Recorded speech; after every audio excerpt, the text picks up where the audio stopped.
Welcome to the She's All That video podcast. Conversations with women doing awesome shit, impacting lives and making change. Stories that you'll want to hear. I'm your host, September Smith, and my guest in this episode is Allison T Garrett. She's all that. She knows all about the mental prisons that can hold us back from living the extraordinary life that we were meant to live. Having broken through some of the hardest challenges a person can survive, through her book, her speaking engagements, her powerful TEDx talk, her advocacy, and her programs, Allison helps individuals and corporations to move beyond their past and create an extraordinary new reality. Listen in to hear our conversation and Allison's truly remarkable story. She's all that. Welcome to the She's All That video podcast. I'm September Smith, your host, and today I am so pleased to have Allison T Garrett with me here as a guest.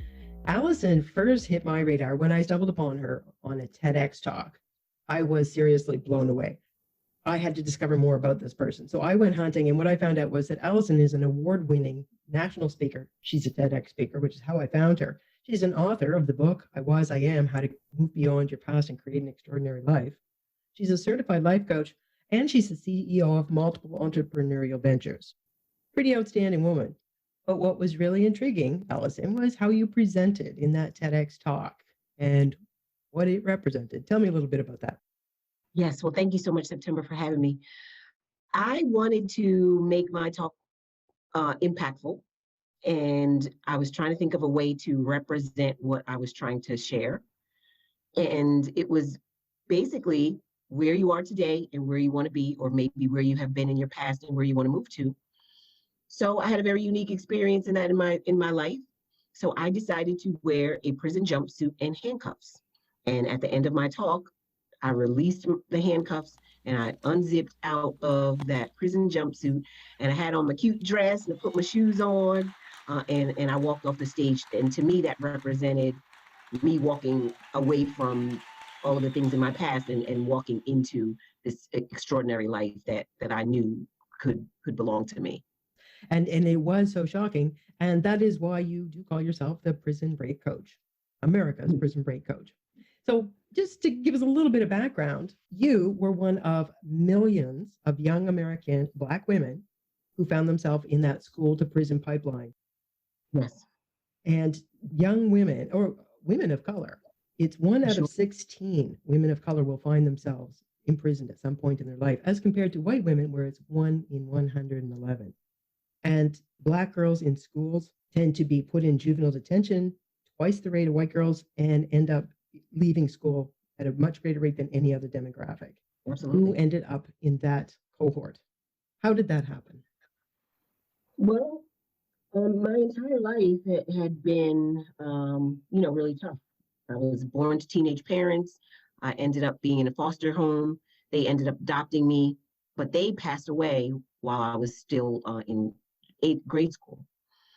So I dropped out of school in 8th grade, and I went on to try to live life on my own. I started running away. I didn't really trust anyone. I didn't want to listen to what anyone had to say. And over time, it just created a life for me that simulated that whole prison to pipeline system. I'm dropping out of school. I don't want to listen to anybody. So during that period of time, you're pegged, right? You're looked at as being difficult, or you don't want to learn. You're excluded from a lot of things. But that was not your personality. I remember that part of your TEDx story where and I just related to that. You said you were a little 4-year-old girl, so eager to learn.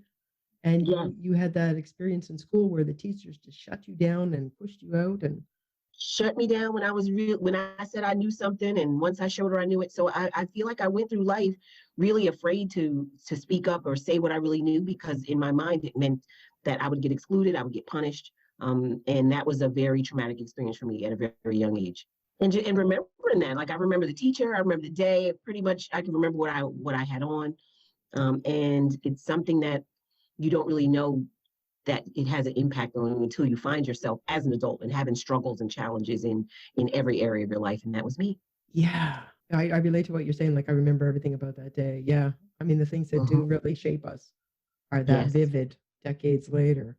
So in your TEDx talk, you said when you asked people like, what would you have done if you found yourself in this situation? You were handcuffed, and people said that they would struggle, they would do this and that, and you gave an analogy of an elephant. Tell me a bit Yes, about that.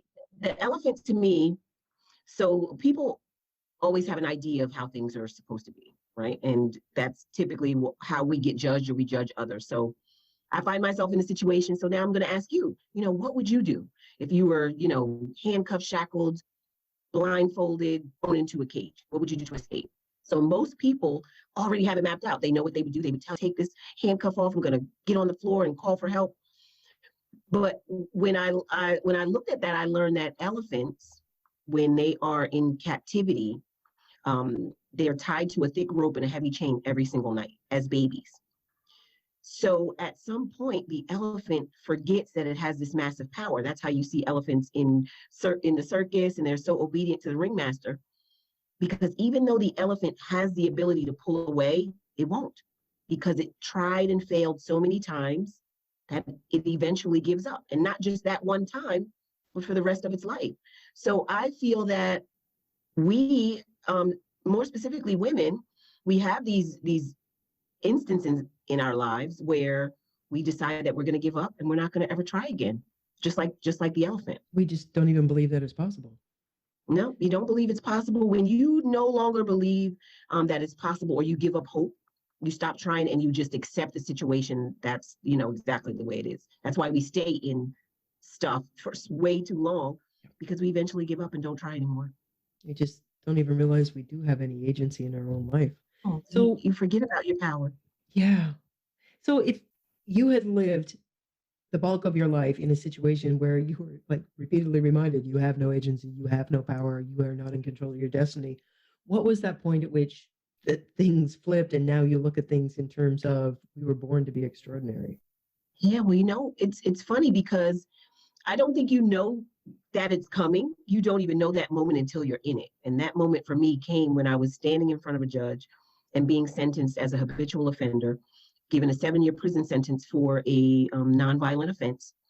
And at that moment, I knew that I no longer had control, at least for the next 7 years, potentially. And that was the moment where I said, I could never let this happen again.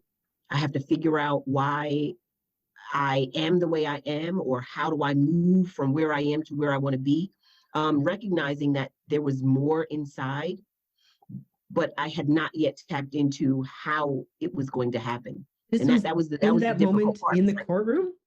In that moment in the courtroom, I'm like,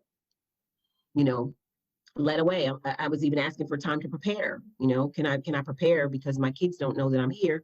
He's like, no, your request is denied. Your sentence starts today. So it's like that interrupt. I've learned psychologically now that was a pattern interrupt for me. So it's like it was very harsh. And at the time, I thought it was the worst thing ever. But that was something hard enough to interrupt the pattern that I had been going through my entire life. And it forced me to think differently that, okay, I can't do this anymore. I thought it was working, but it's not. And that's kind of where we find ourselves. We do something over and over again, and we create these habits and these patterns. We think they're working. We trick ourselves into believing that they're working, but they're really not. They're not serving us. They're not serving the world. And that's where I found myself, right in that courtroom. I'm like, nope, never again. Never going to have anybody tell me where I'm going to live, where I'm going to be, what I'm going to do. So I had to figure out what my life would be like when I walked through those prison gates. And while you were figuring that out, you actually came up with the framework that you use now with your clients to Yes. get them beyond that. But how long did it take you to figure it out and fully incorporate it in your life? How did you even do that? I think it was already there. September, it was already there. It was like I started writing in a journal, and those writings became the framework, because I'm really pulling myself apart. I'm like, okay, when you buy something and you need instructions on how to make it work, I wanted to know how I was working, what was making me tick, what was my triggers, what was making me do XYZ as opposed to maybe a better choice. And it came through the journal writings, and I would read it to other women and they would be in tears. And I didn't understand why. And they would say, because that's me. So that was when I knew that what I was sharing, what do I need to know? who do I need to be successful? And remember, at this point, success for me just meant stay out of prison, right? It wasn't this big thing. It was just don't do the things that I was doing, figure out a way to heal. And that's where the framework was built. So I'm literally writing things down. I'm like, okay, what would be the first thing that I would need to do to get out of my mental prison, which is what I recognize, right? And then what's the next thing that I needed to do? And I came up with 5 steps, and it's know who you are, know what that means, accept where you've been, know where you're going, and know how to get there. It's not easy, but it's simple. Yeah. To say it is simple. It represents could be a lifetime of work, but this was a tried and true 5-step methodology that you were working with the women that were there with you in prison.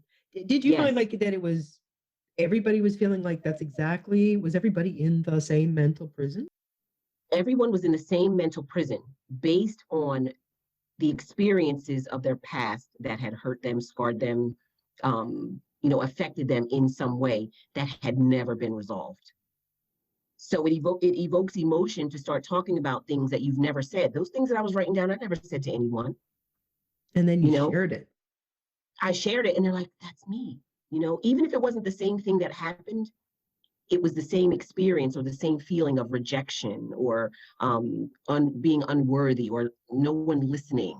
And if that continues to carry throughout your life, you get to this place where you do things to cope. And for some people, those things happen to have consequences related to incarceration. But to your point, not necessarily warranting incarceration. That's a whole nother topic. We have to learn how to deal with people and their traumas before we just lock them up, for being bad, even kids. Yeah, first get rid of the for-profit prisons. That'd be a good start. Oh, yeah. We do not want to incentivize anybody to be locking people up.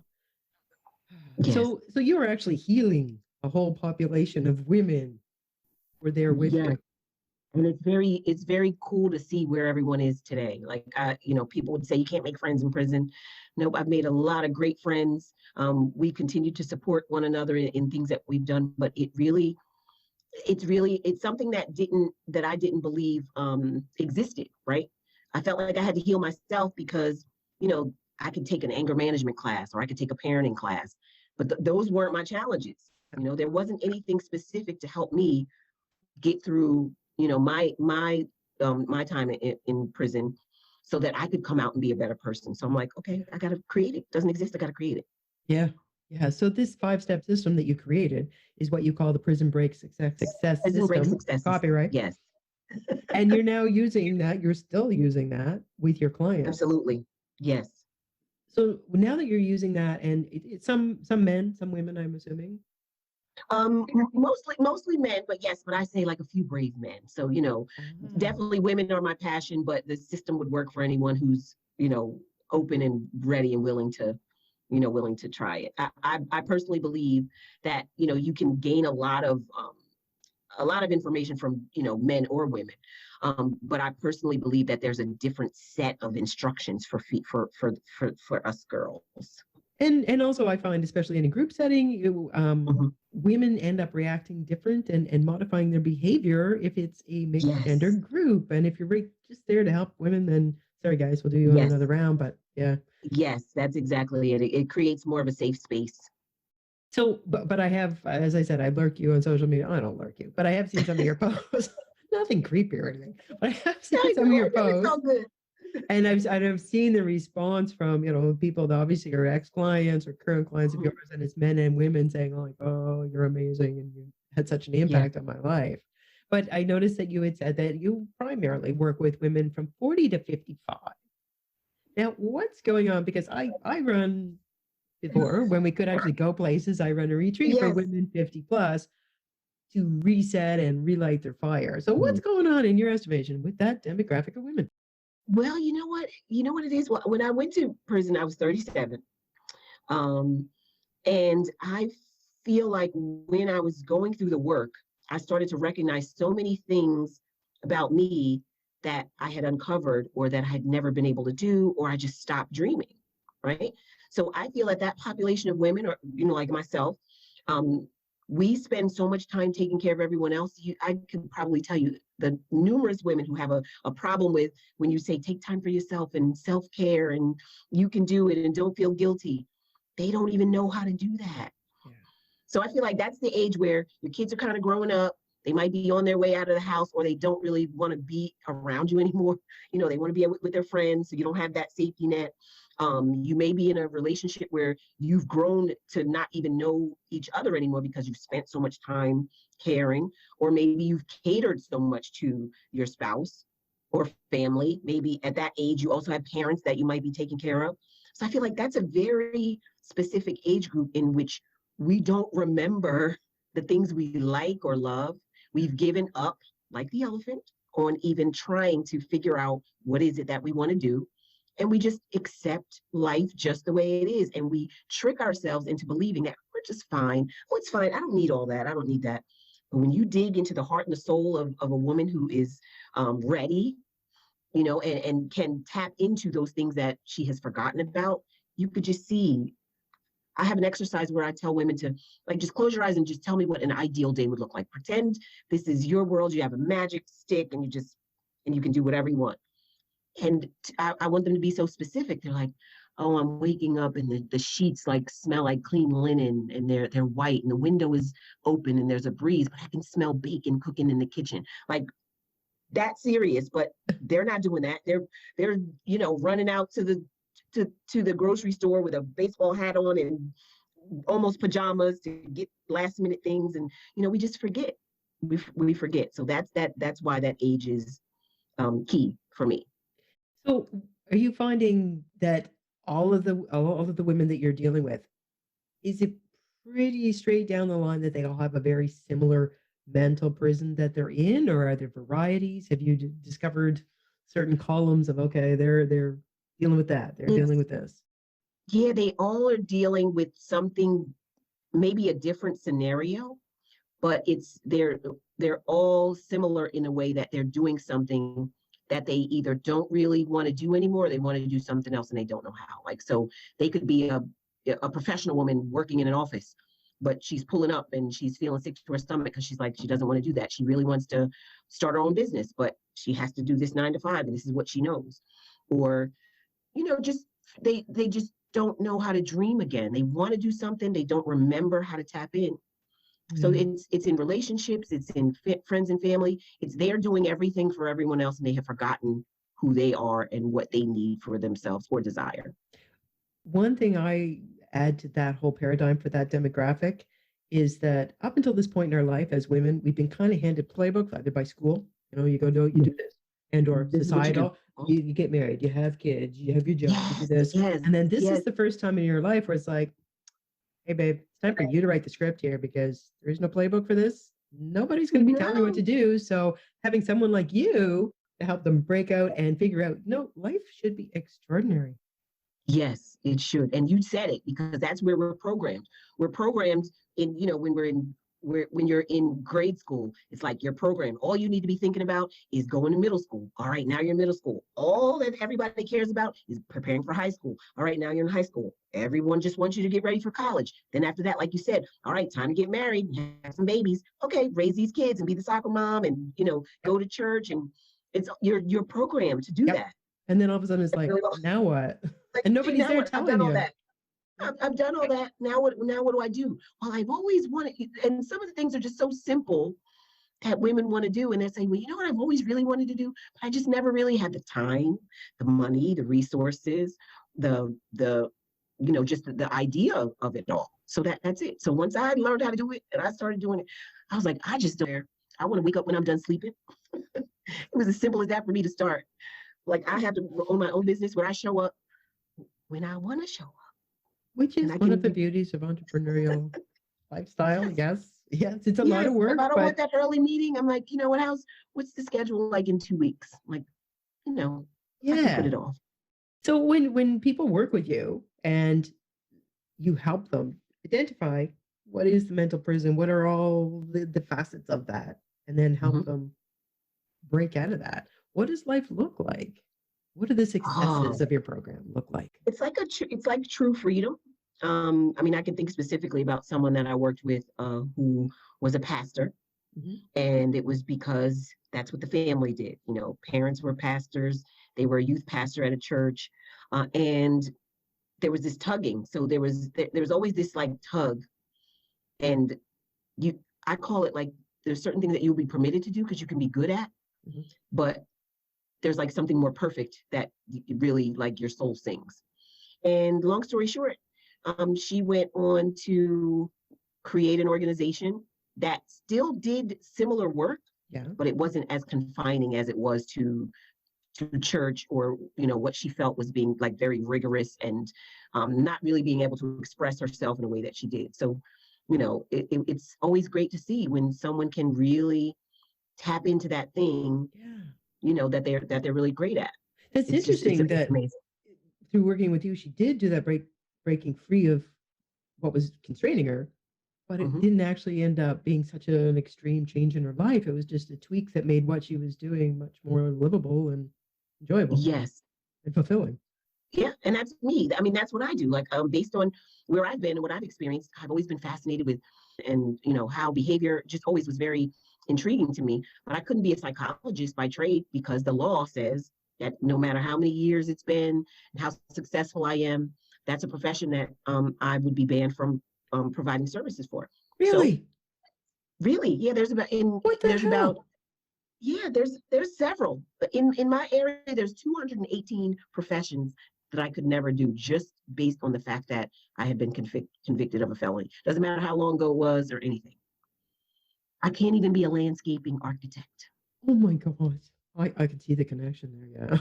Yeah. Oh my So yeah, God. what I do, what my work Okay, I have really a does is question. I have a question. I have a question. These yes, these 218 vocations and professions, yeah, are they lucrative professions? they could be.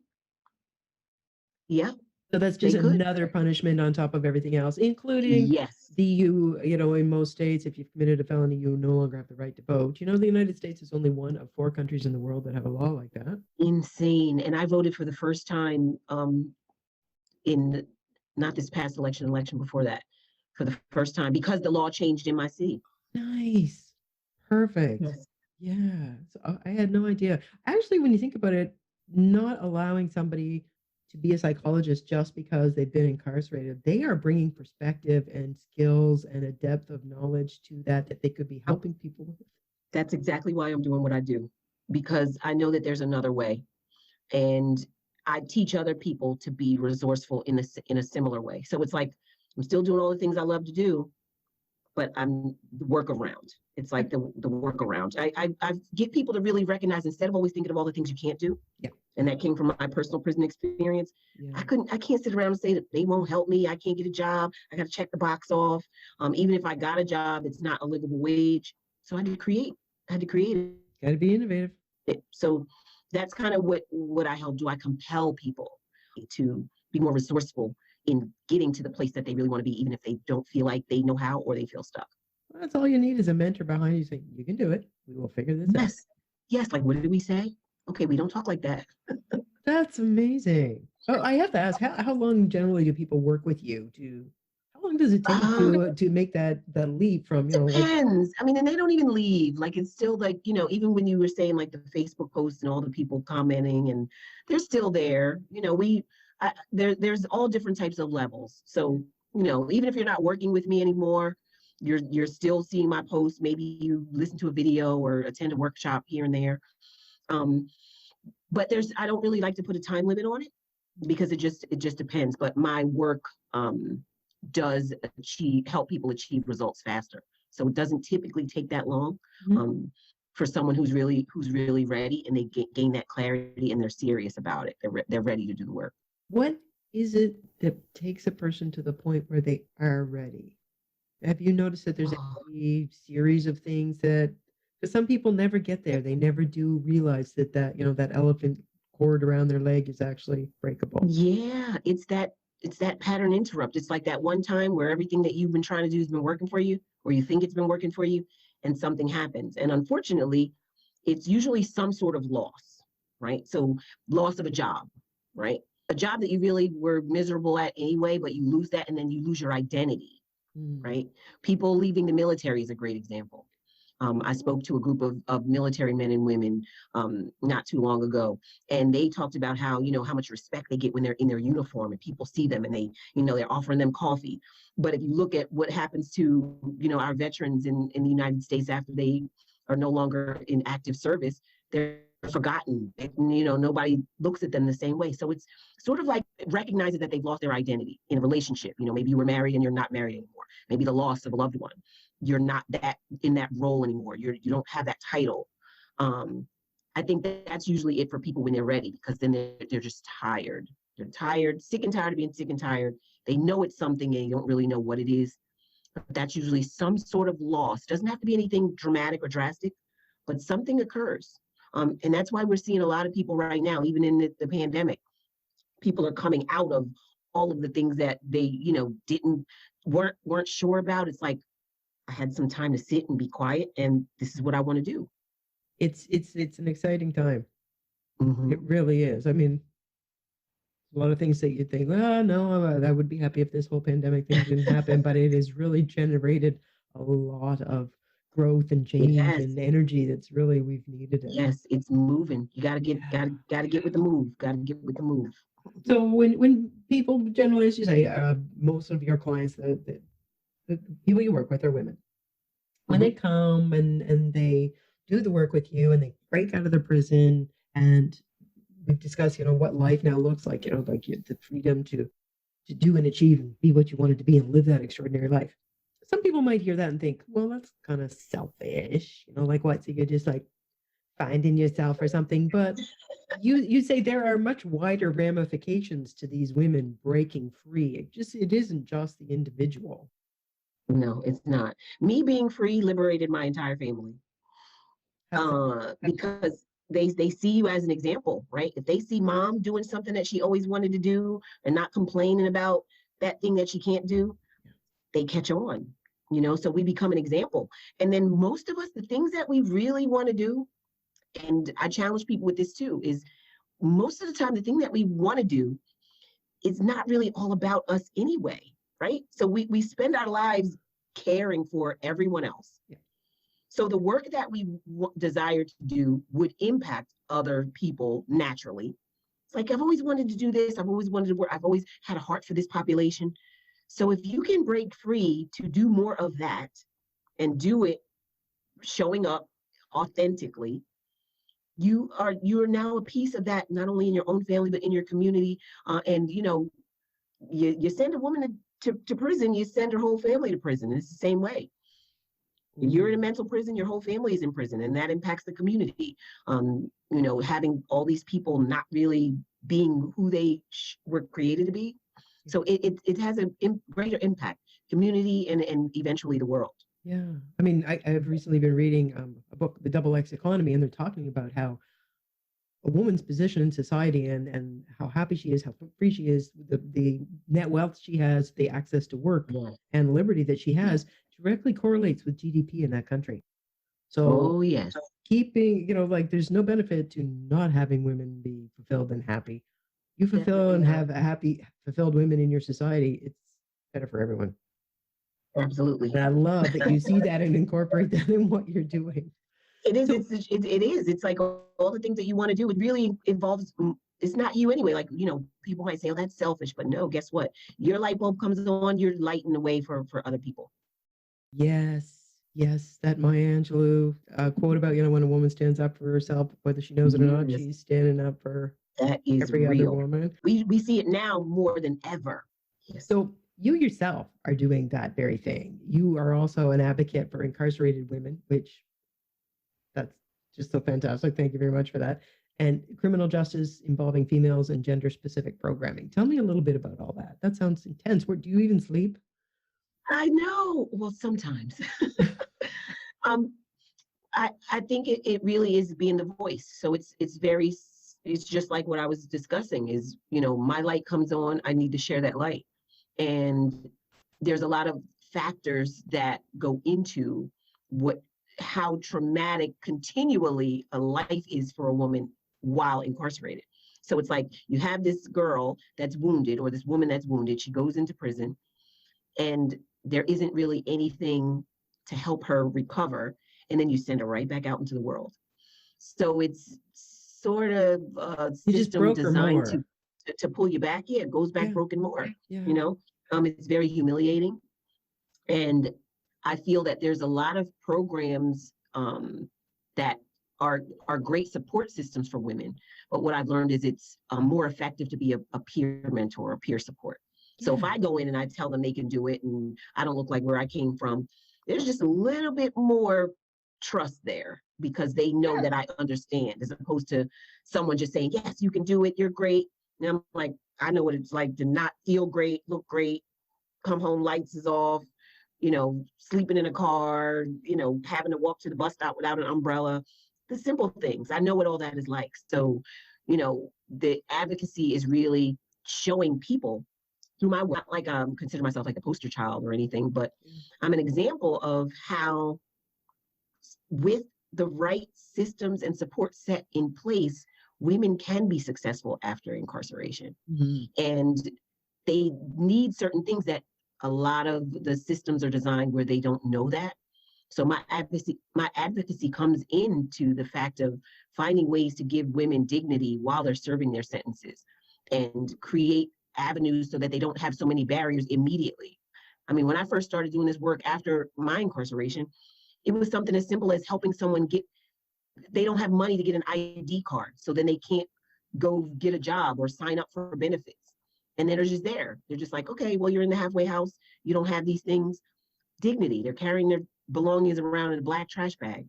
It's all of those things. So when I talk about the advocacy, there's just certain things that women need that are different from men. And not only that, most programs are designed with the man in mind because we never really had women incarcerated at the rate that they're at right now. So tell me a little bit about your program that you run with your clients. Well, I start out with the framework really starts with the mindset. Mm-hmm. So I always take all of new clients through, and it's usually in a group setting, and it's the idea of manifestation. And it's not in a way that we typically think about it. So they have to go through understanding how they have this power to manifest whatever they want. Mm-hmm. Because I use a combination of spiritual principles as well as the psychological personality piece. So in order to really know who you are, you have to embrace some things about yourself that you probably were told was not good. Mm-hmm.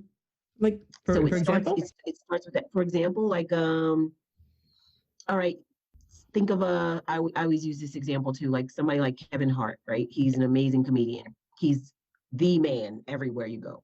But can you imagine how many people he got on their nerves in school or when he was younger? It's like, you play too much, stop. You're just always fooling around. You never take anything serious. And I use that as an example. So like for me, people would say, you talk too much. You're always talking, like stop talking, like that being that silenced. But that's my gift. So what I'm using now is what other people said was negative that prevented me from standing up and saying things and answering the question. That's my life's mission. I answer questions. I help people solve problems. So it's sort of that. It's like you have to know these things. So I take them through a manifestation course first. And that's like 3 hours, two classes, 3 hours each. And then they can apply to be in my more intense program. Because it's a process, because what I've learned is that's how I'm able to cherry pick and identify, because everyone's not a good fit, right? So I can't pretend that everyone is for me or I'm for everybody. Yeah. But I think if you go through that course, you'll have enough to at least do some things on your own if that's all you need. Mm-hmm. But for the people that want to go a little bit deeper, then they apply, and then we go through more of an in-depth. I do a full personality assessment that really identifies that core issue, which is something that a lot of people don't recognize. It's the hidden core issue. It's not even something that they know. And is that core issue ultimately the key to them breaking through and getting to the other side and living that extraordinary life, or at least giving themselves permission? Yes, you got it. So there's a core issue that's at the heart of all of our behavior, but we don't recognize it. And then we have the high point, which is our compensator. So these are all of the things that we're doing to avoid dealing with the core. So I bring that to light and I just give them some things to consider and we take it from there. Then it's more of it's still going through the 5 steps, but each person is more a cookie cutter experience because everyone's different and different technologies or techniques work better for different people depending on what that is. Have you ever had the experience where you identify that core issue and then the compensation that they're putting in place for it? Do most people go like, oh, yep, I recognize it? Or do you sometimes have people go like, no? 9 times, I think I probably have only had one person that disagreed. And in most cases, that just means they're not ready. Yeah. Because this is science. Yeah. It's science-based. Yeah. So it's like, it's an evaluation. It's, it's like a personality test, but on a deeper level. So it identifies a lot of different things. And I can pretty much read the person and say, so in this particular situation, this is probably what you're doing. Oh my gosh, it's me, and then I get them to go back to when that first started, and for me, mine would be being silenced as a 4-year-old and being humiliated, wetting my pants because the teacher wouldn't let me go to the bathroom. So that was my core. And then I compensated that by being overly positive. So I never even let myself feel anything negative. Oh. So I never really even dealt with everything because I just was like, oh yeah, I don't really care. You ever meet anybody who they just say they don't care about anything? Yep. That was me. Interesting. But that wasn't the truth. That was my cover up. So those are the kind of things that we start out with. And then if they're really ready, there's ways to tap into it and reframe that whole thing that's going on in here. Yeah. That has now manifested out into our everyday life. We walk it out without even realizing it. So I have a question. If you took somebody through that process and you identified those 2 issues and they acknowledge it and they see it, and then, it's probably a light bulb moment, is it possible to just kind of like leave it there and walk away, or is that life changing? Like, I would think most people would want to do the work, but yes, could you just go like, question. You're right. I'm getting on with my life. You can, because now you know what it is when you say it, but deep down they didn't really recognize it. I'm just mirroring what their life experience is, and they can say yes, right? So just the mere fact that you're aware of it, the very next time you have that situation, you're going to automatically deal with it differently because now it's conscious. If I know that that's my issue, then the next time it comes up, I'm like, okay, yeah, I have to stand up for myself now. This is one of those moments. I'm not going to just back down and not say anything. So then I stand up for myself. So you get stronger and stronger, and you may not, and that's kind of what the purpose is. It's like you always can get just enough to get started, but then some people are going to want more. Yeah. So this sounds like extremely, extremely powerful stuff, like life-changing. Yes. How often do you run these programs? Well, the goal, I usually run them 3 times a year. And then during those 3 months would be my period of doing me. So it's usually 3 times a year. So I have another one starting up in a couple of weeks. And then we finish that cohort out. I work with a group of people. I have my break, and then I pick it up again at a later time. So yeah, just 3 times a year. Get a group of ladies together, and then we do the work, and it creates friendships. You have people that are being vulnerable together and sharing, and they're like, I thought I was the only one. It's just very, very powerful to do it in that sort of a setting. With COVID, are you able to do it virtually? Yes, it can be done virtually. Most of it was virtual. I did do a lot of on-site. Some of the work included some on-site teachings, but due to COVID, we've gone all virtual for now.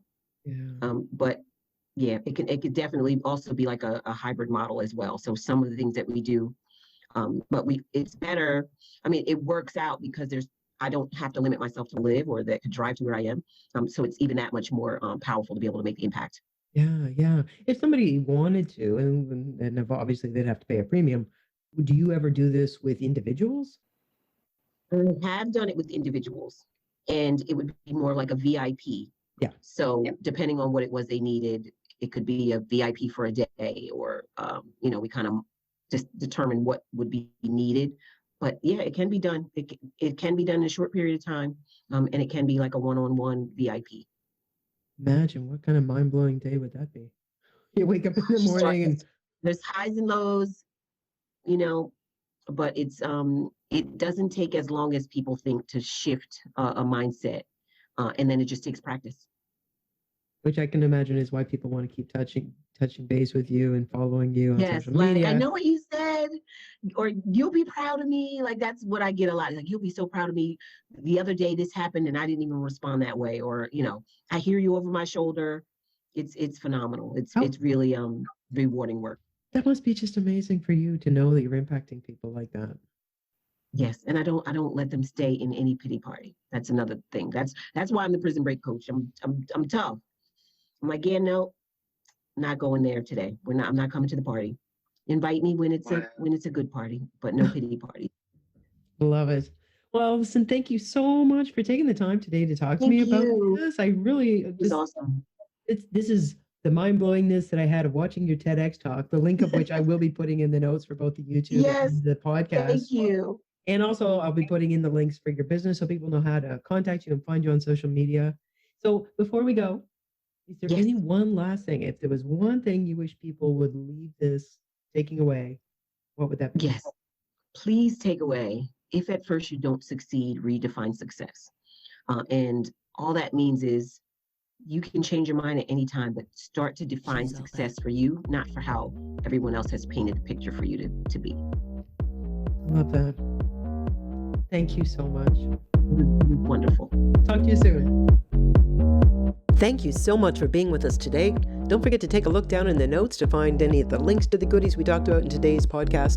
And don't forget to subscribe to the podcast or the YouTube channel so you don't miss the next episode. Rate us or review us on iTunes or on YouTube, and share us with a friend that you think might just need a bit of inspiration to start doing her own awesome shit. Do you know an incredible gal that's all that you think the world needs to know more about? Head on over to our Facebook or our Instagram channel and DM me. Tell me about her. We'll see if we can't get her on the She's All That podcast.